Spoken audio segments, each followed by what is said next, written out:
everyone? Zandero Gaming coming at y'all with another video, and in today's video I want to kind of give everyone a rundown of the decks from the One Punch Man set, and to help everyone get ready for their One Punch Man rare battles. I do know that a lot of rare battles have already taken place, and I just wanted to, give everyone who hasn't had a chance to play in one of these events kind of like a rundown of the cards in the set, what you can expect from the set, and then just about like what kind of decks, come out of the set and what you should look to play, right? So just if you haven't done a rare battle event yet, I definitely highly recommend you do one. Check out your local game stores, see when they have them scheduled. If they don't have them scheduled yet, tell them to schedule it so you can get these amazing winter cards, which is what this Saitama is here on the side. Really cool card. But let's get into it, right? There are 6 main decks in this set that I think you can build. There are a couple different subset decks, with there being a little bit more going on with the monsters in there, and then different ways to kind of build a hero deck. But these are the 6 main set decks here, which are 2 decks for the color green, being a metalbat kind of hero playstyle deck, and then also a Saitama hero deck as well. They're both very, very different decks. Each of these colors, I'll give you a rundown what each of these decks kind of play styles and what they do are in them, right?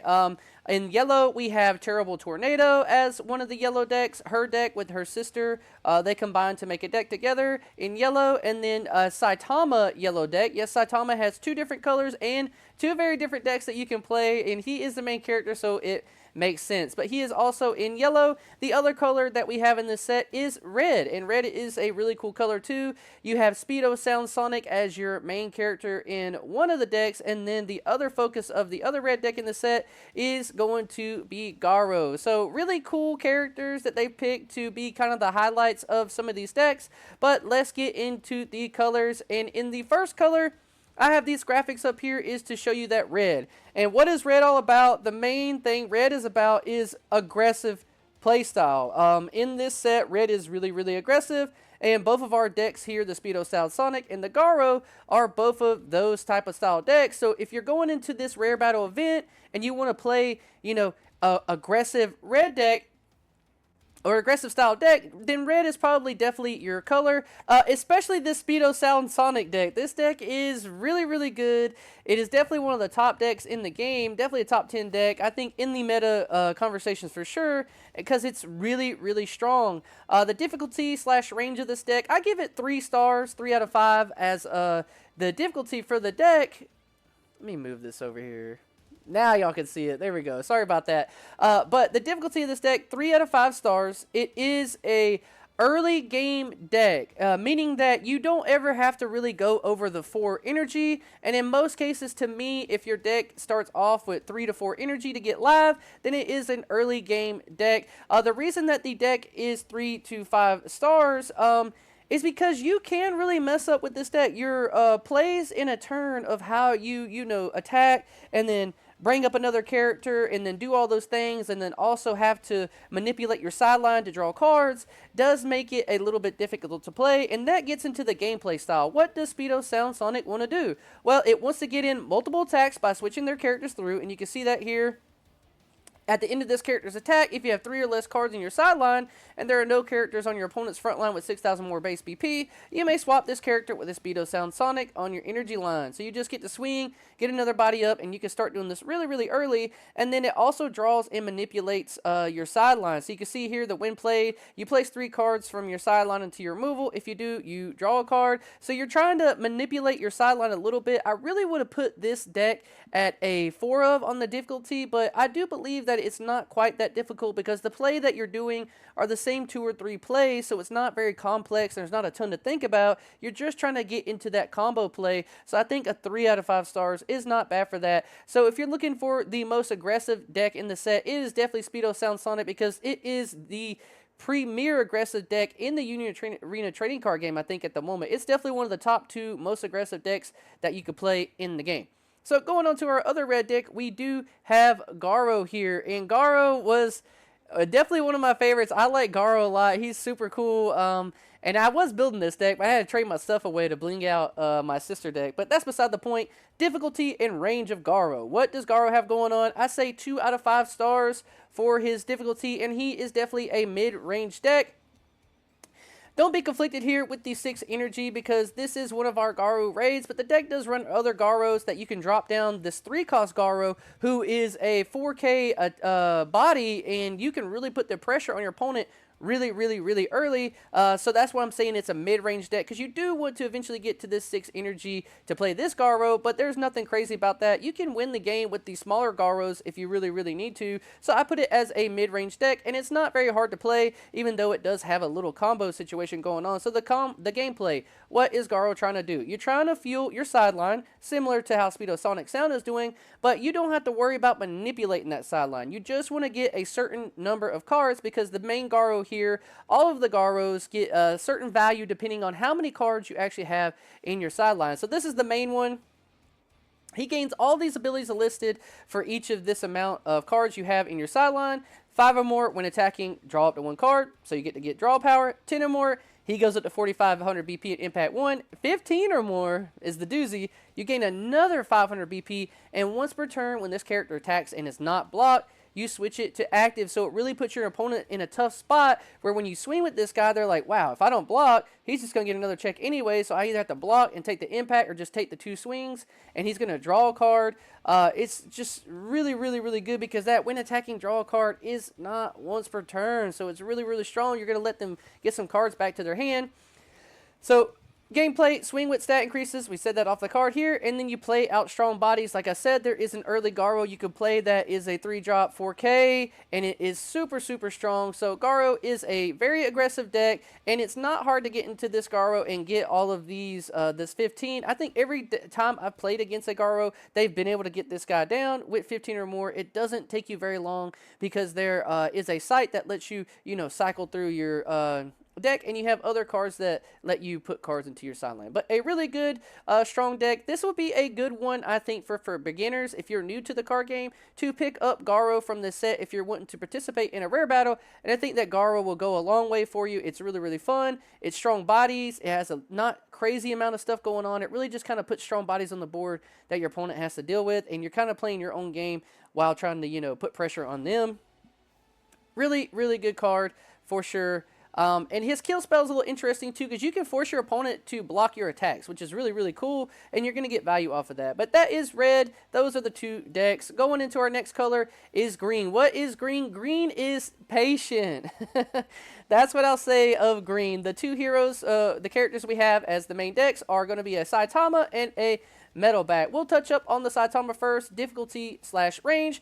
I will say that this is a 3 out of 5. Not that there is a ton to think about, but the difficulty of this deck is getting yourself to the late game, because the range of this deck is definitely a late game deck. You have to be able to find ways to reduce the cost of this Saitama to play him out, so it's a late game deck. And the only reason I put the difficulty of 3 to 5 is knowing what cards in your deck are going to get you to this Saitama, and knowing how to do that part is the main part of the whole deck, because everyone knows you're trying to get to the Saitama, and they're going to try to thwart your efforts to do that. So you have to really try to figure out the safest, best way to get to the Saitama for sure. The gameplay, you fuel your sideline, you play Saitama, and win the game. It's really as simple as that. The only reason I gave it 3 stars is because, like I said, you do have to navigate your way to that late game, but once you get to the late game, the deck becomes one of the most simple decks in the game to play, because then you just play Saitama, and you're almost certainly always going to win the game unless something really catastrophic happens to you. It's a really fun deck, definitely a really powerful deck, definitely a deck that you'll see in the meta outside of just rare battles. But if you're looking for a really deck that kind of epitomizes the show of One Punch Man, it is definitely Green Saitama, because it's just swinging with his 7 damage impact 3 trying to win the game. Going on to the other green deck, which is, I think, one of the harder decks to play in the set, mainly because it has a lot going on. metalbat doesn't have a really honed-in identity about what the deck wants to do, so as that does, lead to a lot of customability in the deck where you can build it, it doesn't have a very, straightforward thing that it's trying to do, whereas all the other decks in this set definitely do. And that's why metalbat is kind of the hodgepodge, like, mixed together of all these different heroes, and you kind of just, it does lead to creative deck building, and you can build the deck how you want, but it also doesn't shine in anything that it does. With the difficulty / range, this deck is a 4 out of 5 for the main aspect, like I said, is that the deck building process for this deck is very complex in what you want to do, and so that means you really have to learn the cards that you want to put in your deck, and you yourself have to keep up with what you have in the deck and what options you have available to you. With that being said, it is a mid-range deck. You're definitely able to, get on the board pretty decently. A normal, kind of curve for a normal Union Arena deck with being able to raid and play down characters. And this deck does do a little bit of everything, right? So the gameplay, what is the gameplay? There's a lot. You control the board. You can slow your opponent down, try to keep your characters alive, and then get value off of that. And that is a lot to ask for in the game, hoping that your opponent can't, sideline your characters or mess up your energy line. The deck is a little fragile, and like you have to have a certain number of characters with hero affinity on the board for this metalbat to really get online. And to do that, it really makes the deck a little fragile in the sense that if your opponent does anything to thwart your efforts, then you're not going to be in for a good time. But it is a fun deck, and if you are a person who really just likes to get into deck building and that's your main thing, then I think that metalbat is probably one of the 2 decks in the set that you definitely should, spend the time into to do a lot of things that you want. And if you are familiar with Demon Slayer, it kind of gives me Hashira vibes in the sense that it is a toolbox deck, and you, the player, the pilot of the deck, are really determining like how well this deck does. So not recommended for a lot of beginners, but definitely a cool one you can take into these rare battle events. Going on to our last color is yellow, and yellow is simple and complex. Both of these decks are very, very different in what they do.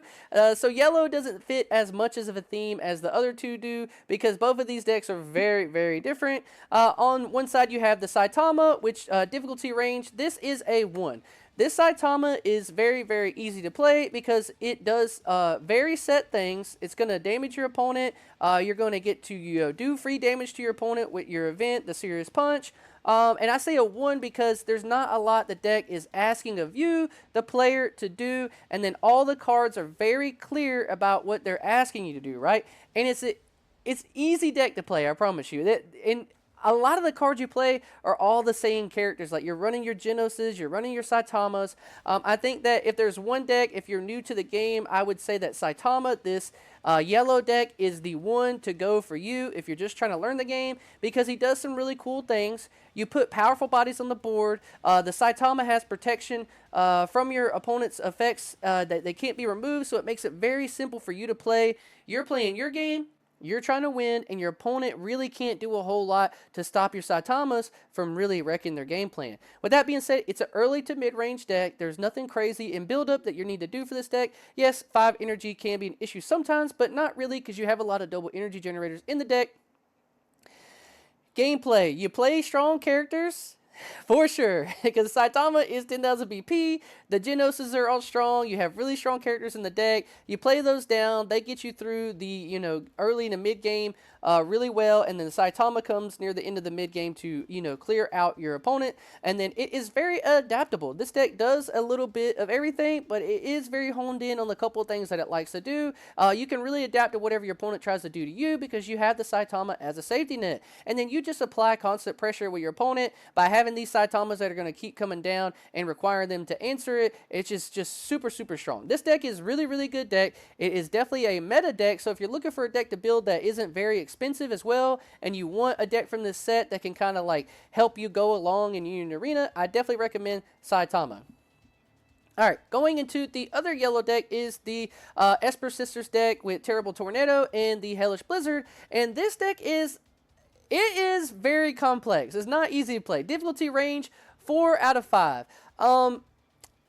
I would have put it 5 out of 5, but I think 4 out of 5 is a safe spot to put it, because it does have a theme about what it's trying to do, but it is at least honed in on that theme. But making that theme pay off is part of the issue with the deck that really rewards a lot of like smart thinking and great players who really, you know, take this deck and make it their own, as opposed to if you just picked up a Terrible Tornado Esper Sisters deck, you wouldn't probably really know what to do with some of these cards, right? So that's why I think it's a 4 out of 5, and it's really easy to, you know, the deck is very fragile in getting messed up from your opponent, which makes it really, really hard to play as well. It is definitely an early to mid-range deck, which is why I think the deck is really, really strong, and you will see this deck do really well in some tournaments as well, but those people who are going to be doing well with this deck are the people who are taking all the time to put into this deck, so that way they know the ins and outs of it. This deck takes a lot of work and a lot of effort for you, the player, to really master it. So it's not one I recommend for new players coming into the game. If you know, Union Arena One Punch Man, this rare battle event is going to be your first one, I wouldn't recommend building the Terrible Tornado to go into it, because it does have a lot going on. But it is early to mid-range. It's a solid deck. It is a really strong deck, but the gameplay style, it is very combo heavy. You do slow your opponent down. You can get free damage with the serious punch like the Saitama, and you play a lot of events to get value, and the deck is very, you know, I feel like every time I play this deck, I'm always on the verge of either winning and getting on my value, or just losing straight out. So maybe I'm just not very good with the deck yet at the moment, which is what I'm saying. It takes a lot of time. But the deck is very rewarding for players who know the ins and outs of the deck, which events to play, which events not to play, your counts on all these different events that you play, and how you want to sequence your turns. And it rewards those players, because the turns in this deck can be absolutely insane, with the Terrible Tornado coming down, letting you play, getting your 2 action points back for free. Now you got 2 action points for free. If you get into another Terrible Tornado, you can do the same thing again. And I've seen some plays with people doing, you know, getting to use, you know, 7 action points in a single turn. That's how powerful this deck can be. But it is very, very complex. So out of these yellow decks, I recommend, if you're newer to the game, Saitama. If you want a little bit of a challenge of deck building and learning a deck, definitely Terrible Tornado. But all the decks in this set are very, very strong. All right, final thoughts. If you're going into a rare battle event, have fun. And if anything at all, just try to have fun, because these events are very unique, because you can only use the cards from that set. So the metas of these sets are going to be very, very different from any big tournament that you would go to. So with that in mind, try to learn something from these events. Try to learn what your matchups are into these other decks that maybe you don't see. So maybe you take the Saitama deck, and it is one of your decks you like to play a lot. Well, now you get to see how it matches up against some of these other decks you may not see as big meta contenders, and then if you do ever see it randomly in a big tournament, you're prepared to take care of it. But if all else fails, have fun. Play with your favorite deck, and you'll have a good time. These events are so much fun. Union Arena is doing a lot of great things for the card games. But please let me know what you guys thought about this video. What deck are you taking to your One Punch Man rare battle? I unfortunately going to be running the one at our card shop, so I'm not going to be able to play in it. But I probably would have played with Esper Sisters. But I think a good bet is definitely the Saitama decks. They're really, really strong, and they can win the game. But let me know what you guys think. Like the video, subscribe to the channel. I appreciate all the support. Peace.